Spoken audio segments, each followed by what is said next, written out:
교수님 요즘에 반일 종족주의의 출간에 대해서 굉장히 논란이 많잖아요. 논란이 많지. 예, 제가 아직 읽어보진 않아서 정확히는 근데 모르는데 나도 읽어보진 예, 않았지. 제가 받는 느낌은 뭐냐면 음. 이제 반일 종족주의 그 체계 자체의 내용보다도 음. 우리나라에서 종족이나 민족 그리고 부족 등에 대한 용어의 혼란이 너무 많이 일어나고 있는 것 같아요. 저도 이런 단어를 사용하면서도 정확히 종족과 부족 그리고 민족의 그 경계나 그 의미는 무엇인지 잘 모르겠고 이 잡힐 듯 말 듯한 정도란 말이에요. 그리고 제가 이제 고대사를 공부하면서도 알게 된 게 벌써 수십 년째 이러한 부족이 뭔가, 국가가 뭔가, 종족이 뭔가, 민족이 뭔가 이런 식으로 네, 국가 초기 단계에 특히 많은 논의가 이루어졌는데 합의로는 이르지 못한 걸로 알고 있거든요. 근데 저는 이것만큼 또 중요한 문제도 잘 없다고 생각해요. 근본적으로 저희가 우리 정체성을 이해하고 역사를 이해하는데 출발점이라고 생각하거든요. 근데 그런 용어의 혼란이 전혀 정리되지 않았다는 점에서 좀 걱정이 많이 되고 궁금하거든요. 혹시 교수님이 이것에 대해 어떤 견해를 가지고 있는지 제가 궁금합니다. 일단 반일 종족주의에 관해서 나도 책을 안 봤어요. 예. 그런데 많은 사람들이 지금 입에 오르내리고 있는데 이게 단순한 문제가 아니라 정치 문제로 비화가 됐고, 그리고 또 하나는 결국은 한국사가 지금 갈등 구조에서 양쪽으로 나눠지고 있는데 한쪽을 대변하다 보니까 이게 그 내용이라의 가치를 떠나가지고 굉장히 심각하게 전개가 되고 있는데, 개인적으로는 그 책을 읽어보지는 않았어요. 그런데 학자 입장에서 볼 때 이용훈 선생이 얘기하는 부분에 관해서는 일정 부분 수용을 해요. 왜냐하면 학문은 정확한 사실에 근거해야 되는데 감정을 섞지 않는다면 이용훈 선생이 그동안 주장한 것을 보면은 반일 종족주의 내용은 모르겠지만 일단 어느 정도 긍정적으로 보죠. 보는데 문제는 그 반일 종족주의란 말이 있을 경우에 이 종족주의에 대해서 이를테면 이용훈 선생의 주장에 동조했던 사람들도 약간 비판적이거든요. 종족주의란 말은 좀 특별한 의미를 가지고 있는데 지금 한국 사회가 가지고 있는 것들이 종족주의에 해당할까? 아니면 그릇된 민족주의에 해당할까? 이건 구분해야 되는데 기본적으로 내 결론은 종족주의라는 용어를 쓰는 것은 부당하다고 생각해요. 그러니까 종족의 개념을 잘 모른다거나 아니면 민족의 개념을 모르는 상태에서 그런 용어가 나온 것 같아요. 이건 학자로서 그것을 주장한 분들과 제가 논쟁을 벌일 수도 있거든요. 그런데 실제 이런 문제가 굉장히 혼란스러워요. 모두 알다시피 우리는 자체 문자를 갖지 못했어요.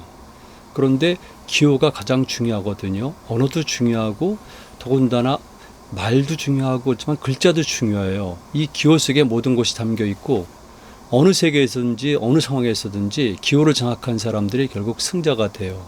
근데 우리는 정말 유감스럽게도 동아시아에서는 가장 늦게라는 표현이 맞을 거예요. 가장 늦게 자체 글자를 가졌거든요. 그런 식에서 볼 때 우리 역사의 모든 것들은 우리가 아니라 남의 글자로 표현이 됐고 그 남의 글자는 주로 한자 그리고 한문이었었어요.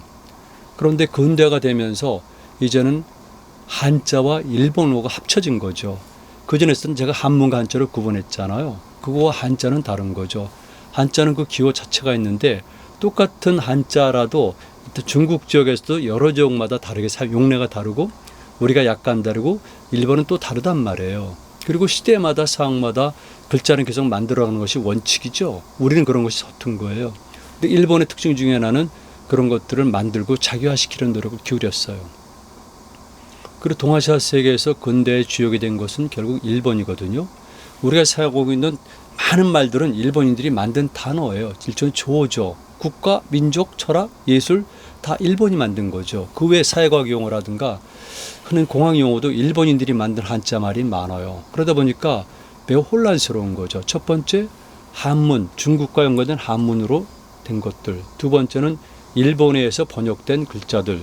또 한 가지는 그때도 마찬가지고 지금은 더더욱 그렇겠지만 식자층들은 흔히 말하는 영어라든가 외국어를 많이 사용하거든요. 그러다 보니까 이게 전부 다 혼동이 되고 있어요.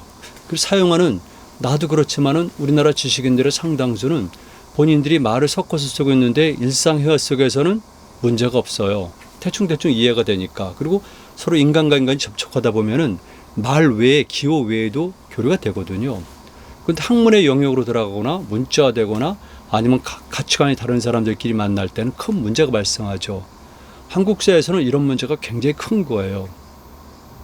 예를 들면은 며칠 전에도 그런 강의를 했지만 해방과 독립은 엄청난 차이가 있거든요. 그 차이가 있어요. 민족이라는 단어도 결국은 일본이 사용하는 민족과 중국이 사용하는 민족, 우리가 사는 민족 개념이 사실은 같지는 않아요. 중국도 모택동 시절 때 민족, 그 이전에는 손문이겠죠. 이 사람들이 사용하던 민족 개념과 모택동 시대 때 사용했던 민족 개념, 그리고 후진타오 이후에는 민족 개념이 분명히 차이가 있어요. 내 관점에서 보면 차이가 있거든요. 그만큼 이게 굉장히 중요한데 한국 사회는 조금 전에 얘기했던 대로 이런 몇 가지 것이 중첩되다 보니까 실질적으로 언어상의 개념상의 혼란이 생기고 사회적인 공통된 담론도 만들어질 수가 없고 담론이 만들어지지 않으니까 이 갈등이라든가 또는 방법을 찾을 수가 없는 거죠. 조금 전에 우리 이승환 선생은 이제 대원 들어갔으니까 선생이라 불러야겠죠. 이승환 선생은 역사로다 보니까 당연히 역사학 속에서 용어 문제도 나오잖아요. 네. 그런데 말씀드리면은 이영훈 선생이 얘기했던 종족 문제라든가 한국 사회에서 일반적으로 사용되는 민족이라든가 민족주의랑 북한이 사용하는 민족주의랑 그리고 이건 다른 거예요. 그리고 역사학에서 물론 다르게 되는 거죠. 일반인들을 위해서 얘기를 해야 되나 아니면 역사학도를 위해서 얘기를 해야 되나 잘 모르겠는데 실질적으로 종족이라는 단어는 영어로 표현될 수가 없는 걸로 알고 있어요. 아, 그런가요? 예, 보통 우리는 종족주의가 아니라 인종주의라고 그러거든요. 네. 인종주의는 잘 알겠지만 서구화가 근대하기 직전부터 서구의 유럽사의 정치적 지형이 바뀌어지게 돼요. 알겠지만은 자본주의가 발달하죠. 그리고 근대 국가가 만들어지잖아요. 그런 과정 속에서 당연히 국가라든가 한 집단에 대한 자의식이 생기게 되고 문화의 의식이 생기게 되고 그다음에 그 사람들은 16세기부터 본격화됐지만 17세기, 18세기에 가면 전 세계를 전부 다 지배하러 떠나잖아요. 그들이 마주치는 사람들은 비백인들이거든요. 그러다 보니까 당연히 자기들과 다른 또 비백인들을 만나게 되는 거죠. 그래서 거기서 뭐냐면 인종주의라는 게 탄생을 하게 돼요. 거기에 불을 지른 게 뭐냐면 본의 아니게 다윈의 진화론 같은 경우도 불을 지른 거죠. 왜냐하면 다른 거예요. 그리고 거기에 가세한 것들이 흔히 말하는 기독교도 되고 그래서 근대화되는 과정 속에서 서구인을 중심으로 해서 생겨난 나쁜 것이 인종주의고요. 그게 나쁜 의미의 국가주의가 되는 거예요. 그래서 우리가 국가주의 또는 이런 것도 배격하게 되는데 근데 레이시즘도 그렇지만은 내셔널리즘 같은 경우는 우리가 번역할 때는 국가로도 번역하고 그다음에 민족으로도 번역하거든요. 우리 같은 경우는 동아시아 국가들은 민족이 곧 국가니까 국가가 곧 민족이니까 큰 문제는 안 느껴요. 그러나 엄격히 말하면 다른 거죠. 그래서 실질적으로 종족이란 말 사용되지 않고 민족이란 말을 쓰고 있는데 그 시기부터 지금까지도 네이션도 그렇고 그다음에 내셔널리즘도 그렇고 우리 동아시아 속에서의 민족이란 걸 놓고 끊임없는 논쟁이 벌어지고 있어요. 학자들만의 간에 학파들 간에 그리고 심지어는 사회과학자들과 인문학자들 간에 역사학자들 간에도 서로가 의견이 맞지 않고 각각 사용이 되고 있단 말이에요.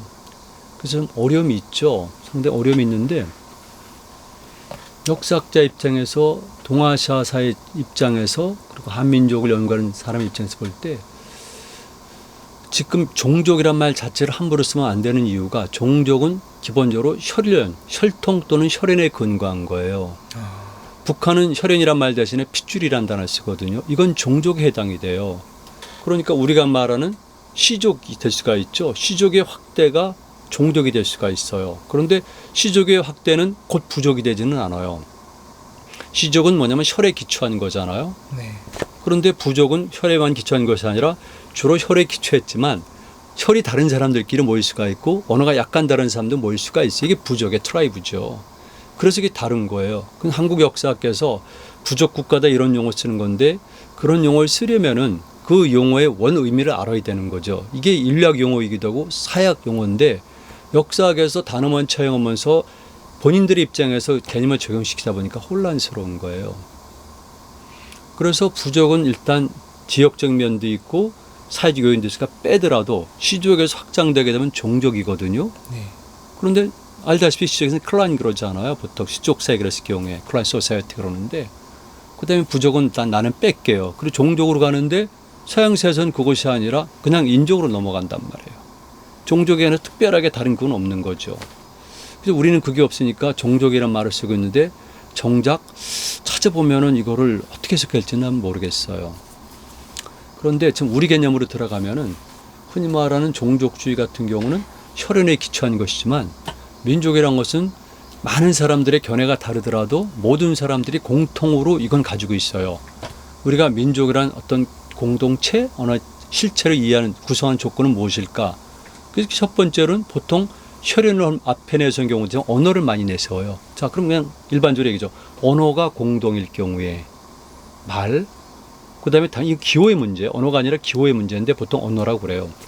그 다음에 혈연에 기초한 거, 혈연이 공동의 이데요. 나는 이거를 더 확장시켜서 생물학적 교사라고 봐요. 그 다음 뭐겠어요? 언어가 있고, 그 다음에 혈이 있고, 그렇다면 또다시 공간이 있잖아요. 어떤 동일한 공간에서 같이 오랫동안 살아온 사람들이 하나의 공동체일 확률이 많아진 거죠. 꼭 그렇지는 않아요. 그러나 일반적으로. 그리고 이제 거기에 덧붙여진다면은 흔히 말하는 공동의 경제 생활을 한다. 공동의 시장을 쓴다. 이건 주로 사적 유물론자들이 많이 얘기하는 거죠. 그리고 이제 마지막이 모든 사람들이 다 공통적으로 주장하는 거지만 역사적 경험이 같다든가 아니면 본인들이 하나라고 하나의 정체성을 갖고 있다고 인식할 때 이거를 민족이라고 봐요.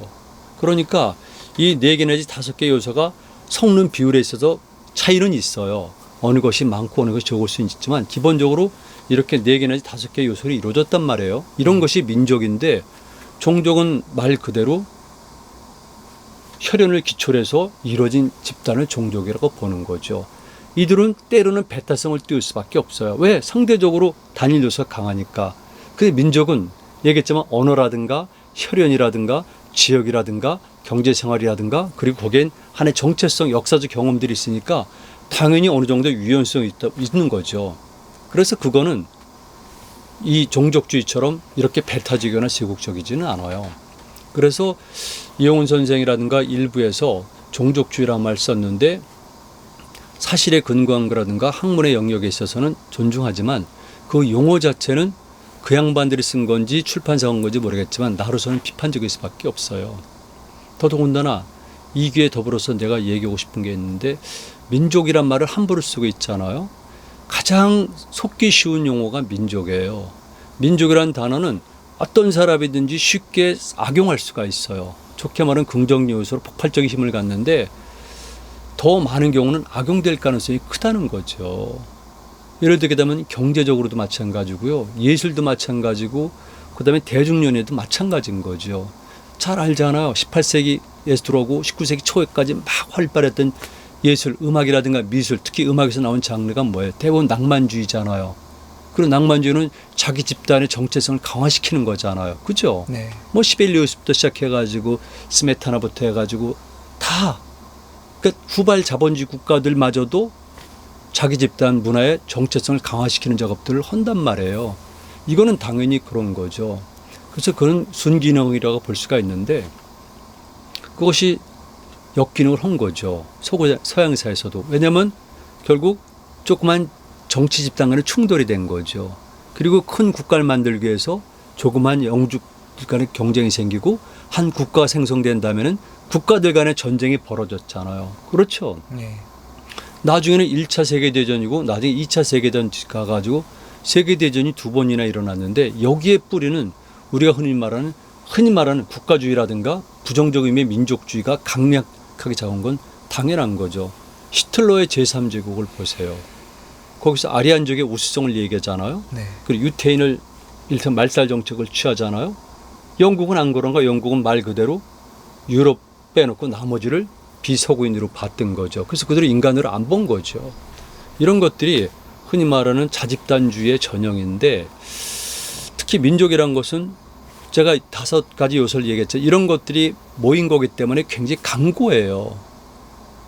그러니까 흔들림이 없는 거죠. 그리고 이성적 판단보다는 감성적 판단이 우위에 있는 거죠.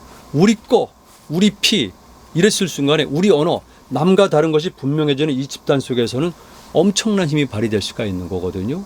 그러니까 악용을 많이 해요. 원래 히틀러가 대표적인 예지만 스탈린 같은 경우도 실질적으로는 계급 모순 해결하는 공산주의자지만 결과적으로는 그렇지는 않은 거거든요.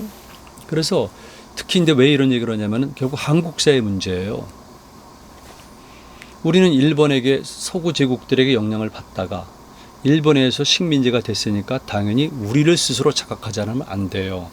단순한 자각이 아니라 우리는 하나의 강력한 정치 공동체였었고 정치 공동체니까 효과적으로 대응할 수가 있고 그다음에 그들과 다른 문화를 가졌고 이런 것들이 우리가 꼭 필요한 거잖아요.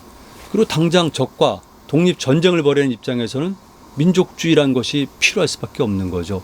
이건 당연한 거죠. 그 과정 속에서 다소 무리가 있을 수 있지만 그런 무리가 있는 것을 그 당시 때 일제의 식민 통치를 수긍하거나 비호하거나 그리고 그 이후에 이런 사람들이 비판하는 건 잘못된 거죠. 그 시대 상황 속에서는 그들이 말한 민족주의나 국가주의는 옳고 그름을 떠나서 필수의 문제고요. 그리고 내가 역사학자로서 그분들의 업적을 비판하는 논문도 썼지만 그렇게 큰 무리는 없어요. 그런 무리를 따지게 되면 우리나라의 그 강단의 역사학자라든가 지식인들은 더 오류를 많이 범했죠. 이건 역사학자로서 분명히 얘기하는 거거든요. 그리고 이제 그 이외에도 우리가 박정희 때 한국적 민족주의란 말 썼지만 민족주의는 일단 필요한 거예요. 하나를 단결시키기 위해서 순기능에 해당하는 거죠. 그런데 지금 북한 같은 경우는 가장 전형적인 민족주의를 부르짖고 있거든요. 그래서 90년대 이후에 들어오면 주체사상이란 말도 만들어냈잖아요. 역사도 주체사관, 이거는 그들이 만 민족주의예요. 그런데 민족주의는 내 관점에 따르면 민족을 단위로 하는 어떤 이데올로기잖아요. 네. 그럼 민족의 최고 완성된 상태를 지향해 가는 것이 민족주의가 되지 않겠어요? 기본적으로. 그랬을 경우에 가장 중요한 것은 민족 구성원 내부의 사람들이 있단 말이에요. 민족 구성원들. 이 사람들을 가장 행복하게 해주거나 이 사람들이 가지는 재반 모순을 해소해 주는 것이 가장 민족주의 요체라고 생각해요. 그 다음 단계는 다른 집단의 관계에서 보다 자주성을 지킨다거나 아니면 다른 집단보다 자긍심이 강한다거나 다른 집단보다 더 잘 산다거나 이게 민족주의 두 번째라고 봐요. 내가 생각한 민족주의는 그런 거거든요. 그러니까 관념적으로 입만 놀리는 그런 민족주의자라고 나는 다른 거죠. 그런데 북한 같은 경우는 가장 반민족적인 세력이죠. 왜냐하면 소수 집단, 극소수의 집단을 해서 다수의 민족 구성원들을 굶기거나 살육시키는 것이 어떻게 이게 민족주의가 될 수가 있어요. 또 한 가지는 북한의 입장에서 보면 남한도 같은 민족인데 통일이란 명분을 위해서 전쟁을 일으켰단 말이에요. 그 통일도 나는 굉장히 의심을 해요. 어떤 류의 통일인지. 그랬을 경우에 북한은 가장 반민족적인 집단인데 한국사에서 불고 있는 민족주의는 때로는 북한의 민족주의를 우호하거나 거기에 동조하는 모습을 보이고 있어요. 내가 볼 때 그 사람들은 가짜 민족주의자고 반민족주의자들이에요. 그렇잖아요. 백성 이익을 추구하는 것이 이를테면 가장 현재로 가장 중요한 것이 민주주의 사회이고 가장 중요한 것이 경제적으로 풍요롭고 그리고 상대적으로 다른 집단에 비해서 자의식을 갖는 것이 복잡하게 얘기할 거 하나도 없어요. 학자들이 아무리 다양한 이론을 제기하더라도 소박한 얘기예요. 그것이 민족주의라면은 그럼 한국사에서 지금 과도하게 불고 있는 것은 정초로 이용하고 있는 것은 그런 나는 민족주의라고 하지 않는 거죠. 그런 의미에서 지금 반일 종족주의, 그 반일 종족주의라는 책이 있는데 그 책에서 종족주의라는 용어는 양쪽에서 오해를 불러일으킬 수가 있으니까 자제하거나 잘못됐다는 것을 얘기하고 있고 그 대신 우리 입장에서는 현재 한국과 일본의 문제도 특히 일본을 바라볼 때도 정말 냉정하게 일본을 이기기 위해서는 일본의 실체를 정확하게 아는 노력 그리고 우리의 실체도 정확히 알아야 되고 그리고 실질적으로 우리는 언제부턴가인지 모르겠지만 적어도 최소한도 130년 이전부터는 일본에게 진 거니까 그리고 완벽하게 패배한 적이 있으니까 일본에게 왜 패배했는지를 우리는 생각해야 되는데 그런 고민과 그다음에 거기에 대한 또는 참여라든가 그리고 거기에 대한 반성 그리고 극복할 노력도 없이 정말 할 말이 너무나 많은데 이 땅에 있는 지식인들이 얼마나 일본을 모방했습니까? 나는 일본을 극이라는 입장에서 일본의 실체라는 것은 정말 부족하다고 생각하고 한편에서는 일본은 무조건 모방하는 것이 아니라 우린 일본을 이길 수 있는 일본을 대체할 수 있는 그럼 인간은 자유로워야 되는 거죠. 집단도 자유로워야 되는데 우리가 자유로운 사고라면서 자유로운 생각도 자유로운 사상도 자유로운 학문도 자유로운 기술도 만들어야 되는데 그런 노력을 정말 우리나라 지식인들이 했는지 난 정말 묻고 싶어요. 정말. 그리고 그런 사람들이 입만 열면은 민족주의를 입에 달고 살고 그리고 감성적 대응을 하면은 도대체 정말 진정한 의미의 이 민족을 어떤 방향으로 끌고 가려는지 난 알 수가 없어요.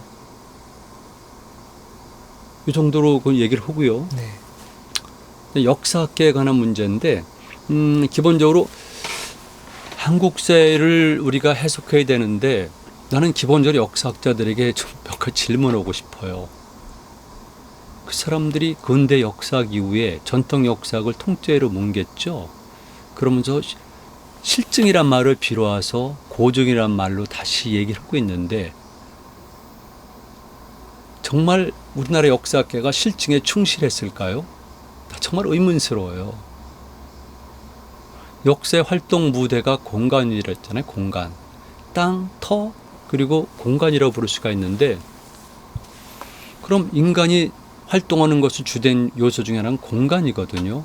그럼 공간에 대한 분석이 있었습니까? 우리나라 역사, 근대 역사학자들이? 아니, 그전엔 모르겠어요. 그러나 백제 신라 가야 말고 고구려 발해 또 이제 그제든 흔히 말하는 고조선이 그들의 활동 무대가 지금 본인들이 연구 대상으로 삼았던 한반도 중부 이남입니까? 한반도 북부 그리고 만주 일대잖아요. 그럼 만주 일대는 자연환경이 전혀 다른데 그런 자연환경에 대한 실증과 고증이 있었나요? 정말 의문스러워요. 또 마찬가지예요. 뭐 제가 공간부터 얘기하면 한이 없어요. 또 한 가지는 생략합니다. 또 한 가지는 주체 문제예요. 도대체 현재 우리를 이루고 있는 한국인의 조상 이 문제겠죠. 그러면 100번 양보해서 논쟁을 복잡하게 하지 않기 위해서 끌어올라가죠. 그래서 기원을 전후한 시기에 일부 학자들은 대다수 학자들은 그랬죠. 그걸 국가 형태를 갖추지 못했다고 그랬는데 그럼 그 시기를 놓고 보더라도 그 시기에 우리 역사의 주체를 이룬 사람들이 어떤 집단들이에요? 이를테면 시족적으로 아니면 부족적으로 아니면 종족적으로 어떤 집단들이죠? 그랬을 경우에 적어도 그 집단들 알아야 되고 그 당시 때 있었던 여러 개의 부족 또는 이거 올바른 용어가 아니에요. 그렇지만 일단 그 사람들이 쓰는 용어니까 쓸게요. 이런 걸로 표현되던 사람들이 지금 우리들과 어떤 관계를 맺고 있어요? 이런 걸 본 다음에 그런 역사의 주체 문제도 같이 더불어서 고증해 가면서 우리 역사를 해석해야 돼요. 안 했잖아요. 했어요? 안 했잖아요. 그 외에도 여러 가지 요소가 있죠. 시간의 문제도 있고 그다음에 종교의 문제도 있고 문화의 문제도 있고 이런 것들 다 고려해서 역사를 연구해야지 그게 실증이고 그게 고증이지 그렇지 않잖아요. 그러면서 어떻게 역사의 실증하고 고증이라면서 얘기를 하죠. 더군다나 또 하나 중요한 게 있어요. 역사학자는 기능인이 아니에요. 그러면 분명히 역사학자는 지식인의 입장이고 대표적인 사람들이 그러니까 시대적 책무가 있거든요. 그럼 그 시대적 책무는 뭡니까? 시대적 책무는 역사학이 언제나 그렇듯이 그 시대 정신에 충실해야 되고 시대적 책무에 충실해야 되고 시대에 살고 있는 사람들에게 뭔가 혜택을 줄 수가 있어야 되는데 우리가 일제 식민지 시대예요. 그랬을 경우에 우리 역사학자들이 그런 인식을 갖고 있었고 의식을 했었나요? 난 그렇다고 보질 않아요. 그러니까 시대 정신에 충실하지 못한 그들이 그 당시 때 가장 중요한 것이 뭡니까? 흔히 말하는 백성들은 일본 개거로부터의 해방이에요. 한편으로부터는 일본으로부터의 독립이에요. 이렇게 해방과 독립이란 양대 과제가 있었을 때 이걸 계기로 해서 이걸 매개로 해서 역사를 연구하고 거기에 대한 방략도 일러주는 것이 역사학이 가진 기본 임무지 아무것도 없이 그러면 되겠어요? 고조선을 연구하더라도 만주 일대를 연구하더라도 고구려 백제 신라 가해를 연구하더라도 그거는 현 시대 정신의 반영이에요. 현재 시대의 모순을 해결할 수 있는 방법론과 틀을 찾는 것이 전 근대의 고대사 연구고요. 그 속에서 그들이 했던 방법이 있잖아요. 해방을 쟁취하는 방법, 독립을 쟁취하는 방법, 국제 정세를 요리하는 방법 이런 것들을 우리가 찾아내서 그 당시 사람들에게 알려줘야지 우리 집단 전체의 생명을 보존할 수 있는 건데 그런 게을린 노력을 안 했잖아요. 그러면서 무슨 실증과 고증에 충실했다고 얘기를 하고 있고 특히 최근에 들어서는 일부 학자들이지만은 정치적 선동에 나는 물든 것 같아요. 역사학자가 정치학자입니까? 그리고 특히나 우리나라 현대사를 연구할 때 실질적으로 사실에 근거해야지 왜 자기의 가치관을 과도하게 집어넣거나 아니면 이념을 불어넣죠? 이영훈 선생이 옳고 그르고를 떠나가지고 우리가 싫고 그런 걸 떠나가지고 기본적으로 사실에 근접하는 방법론을 썼고 열심히 노력했다는 거예요. 열심히 공부하지도 않고 방법론도 제대로 갖지 못한 주제에 그러면 됩니까? 그래서 나는 우리나라 현대 특히 우리 역사학자들의 지극히 비판적인 시선을 갖고 있고요. 차제 얘기하고 싶은 거는 용어를 쓰더라도 과학적으로 그리고 우리의 언어 그다음에 중국의 한자, 일본, 서구의 것을 우리가 골고루 받아들여서 담론을 만드는 작업이 필요해요. 그래야지 혼란스럽지가 않지 각자 자기 나름대로 어설픈 이론들을 갖고 역사를 해석하면은 그러면 어렵고 보통 사람들이 점점 역사에서 멀어지잖아요. 그게 예전에 성리학자들이 특히 일본인들이 의도했던 것 아니겠어요? 왜 자꾸 사람들로 하여금 역사로부터 멀어지게 만들죠? 본인들은 아니라고 부정할지 모르겠지만 결과가 모든 것을 말해줍니다.